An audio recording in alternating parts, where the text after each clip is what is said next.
आज की कहानी। जीवन में जब हम कुछ पढ़ लिख जाते हैं तो कई बार ऐसा लगता है कि हमने बहुत कुछ सीख लिया है और हम ज़्यादा होशियार हैं, या यूँ कहें कि थोड़ा घमंड हो जाता है। इसलिए हमें कुछ सीख महाभारत के उस प्रसंग से लेना चाहिए जिसमें कई ऐसे प्रसंग हैं जिनमें सुखी जीवन के सूत्र बताए गए हैं। अगर इन सूत्रों को जीवन में उतार लिया जाए तो अहंकार से बच सकते हैं। अहंकार से जुड़ा महाभारत का एक प्रसंग। इस प्रसंग में श्री कृष्ण ने अर्जुन को समझाया था कि घमंड नहीं करना चाहिए और शत्रु को छोटा न समझे। अर्जुन और कर्ण के बीच युद्ध हो रहा था। दोनों ही योद्धा पूरी शक्ति से लड़ रहे थे। अर्जुन के बाण कर्ण के रथ पर लगते तो उसका रथ 15-20 हाथ पीछे खिसक जाता था, जबकि कर्ण के बाण से अर्जुन का रथ थोड़ा सा ही पीछे खिसकता था। जब कर्ण के बाण अर्जुन के रथ पर लगता तो श्री कृष्ण उसकी प्रशंसा कर रहे थे, लेकिन अर्जुन के प्रहारों पर वे चुप रहते।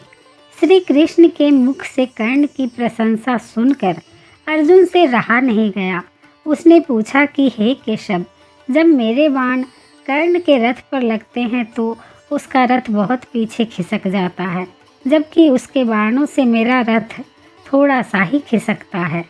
मेरे बाणों की अपेक्षा कर्ण के बाण बहुत कमज़ोर हैं, फिर भी आप उसकी प्रशंसा क्यों कर रहे हैं?